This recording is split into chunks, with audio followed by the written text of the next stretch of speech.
ఓం విఘ్నేశ్వరాయ నమః. ఓం సాయి శ్రీ సాయి జయ జయ సాయి. ఓం ఓం కాంతమ్మ ఓంకారి కాంతమ్మ. అమ్మ కాంతమ్మ తల్లి గురించి అద్భుతమైన విషయాలను తెలుసుకోబోతున్నాము. మొదటిసారిగా ఈ వీడియో చూస్తున్న ప్రతి ఒక్కరూ సబ్స్క్రైబ్ చేసుకోండి, లైక్ చేసి షేర్ చేయండి. ప్రతి ఒక్కరూ భక్తి బంధువులు కండి అమ్మ ఒడిని చేరుకోండి. ప్రక్కనున్న బెల్ సింబల్ని నొక్కండి. మొదలు పెట్టుకుందామా అమ్మ గురించి. తాళ్ళూరు బ్రహ్మయ్య భార్య సుజాత వారి అనుభవాలు అమ్మతో ఇలా చెప్తున్నారు. కాంతమ్మ తల్లి ఆశ్రమము 1993 సంవత్సరం నుండి బాలాజీ నగర్ నందు ప్రారంభమైన తరువాత కాంతమ్మ తల్లిని బాలాజీ నగర్లోని తుంగా భాస్కర్ రెడ్డి గారు తమ ఇంటికి తీసుకుని వెళ్ళేవారు.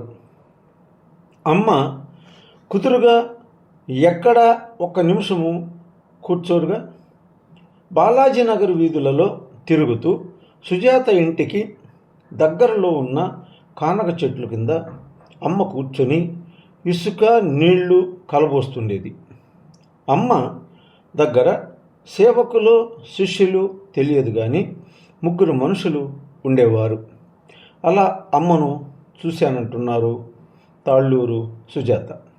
కాలక్రమేణా ఆమె కాంతమ్మ తల్లి మహిమలు కలవారని, ఆమె దగ్గర ఉండేవాళ్ళు అమ్మ ముఖ్య శిష్యులు సుబ్బారెడ్డి, పొదలకూరు రమేష్, మణి అని తెలుసుకున్నారు. మొదట్లో వీరిని చూసినప్పుడు పిచ్చోళ్ళు అనుకున్నారు.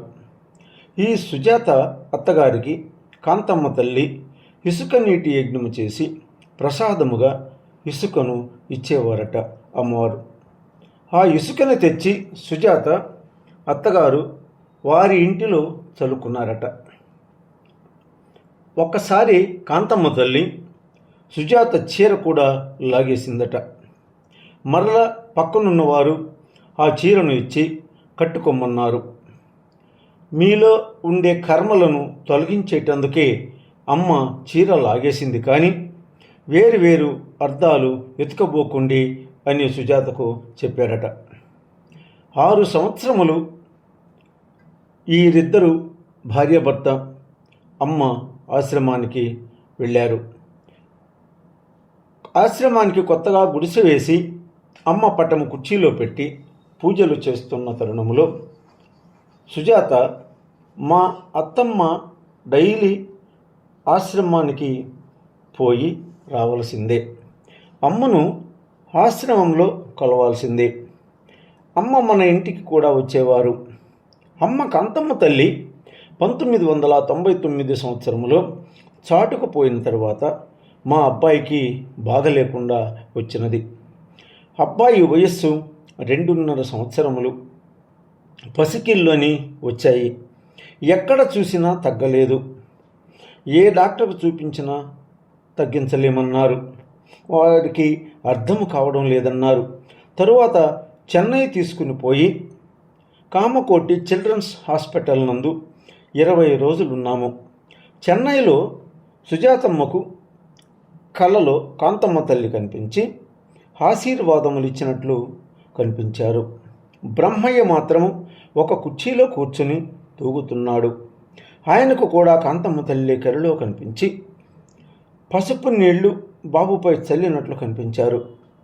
మా అత్త మామ ఇమ్మలమ్మ బాబుని నెల్లూరు తీసుకుని రమ్మన్నారు. మేము బాబుని తీసుకుని చెన్నై నుండి నెల్లూరుకు వచ్చినాము. ఆశ్రమానికి రాగానే కడుపు నొప్పితో కేకలు వేస్తున్నాడు. కడుపు నొప్పితో బిడ్డను పడుకోబెట్టి కాంతమ్మ తల్లి ఫోటోను చూసి నేను ఏడుస్తున్నాను.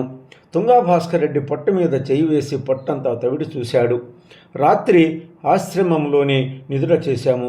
తెల్లవారేసరికి కాంతమ్మ తల్లి బాబుకు ఉన్న జబ్బును సరిచేసినది. నిద్ర లేచింది మొదలు రక్త విరోచనాలు అయినాయి. కడుపులోని కల్ముషాన్ని విరోచనాల ద్వారా అమ్మ తీసివేసినది. 2.5 సంవత్సరముల బిడ్డ దగ్గర అంత మలము ఎక్కడ ఉండేదో తెలియరాలేదు. లివరు గడ్డ కట్టింది అన్నారు. మేము లివరు టెస్ట్ చేయించాము. స్కాన్ రిపోర్ట్లో మామూలుగా ఉన్నట్లు వచ్చింది. పసికర్లకు మాత్రము మందు పెట్టించమన్నారు. మందు పెట్టించాము. బాగానే ఉంది. ఈరోజు ప్రైవేటు కంపెనీలో మంచి ఉద్యోగం చేస్తున్నాడు.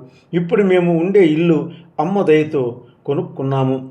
ఇటీవల ఒక అపార్ట్మెంట్లో కూడా ఒక ఇల్లు కొనుక్కున్నాము. అమ్మ దయే సర్వం మాకు. ఓం ఓం కాంతమ్మ, ఓంకారి కాంతమ్మని చెప్తున్నారు వీళ్ళు. విశ్వ కుటుంబమునందు వివిధ రూపంబుల వసుధ పాలించుధర విజ్ఞాన విధాతం. విశ్వ కుటుంబమునందు వివిధ రూపంబుల వసుధ పాలించుధర విజ్ఞాన విధాతం. దేహము దేవుని నిలయముగా నుంచి తాతరీయము నొప్పిన జలరాశి కాంతమాంబం.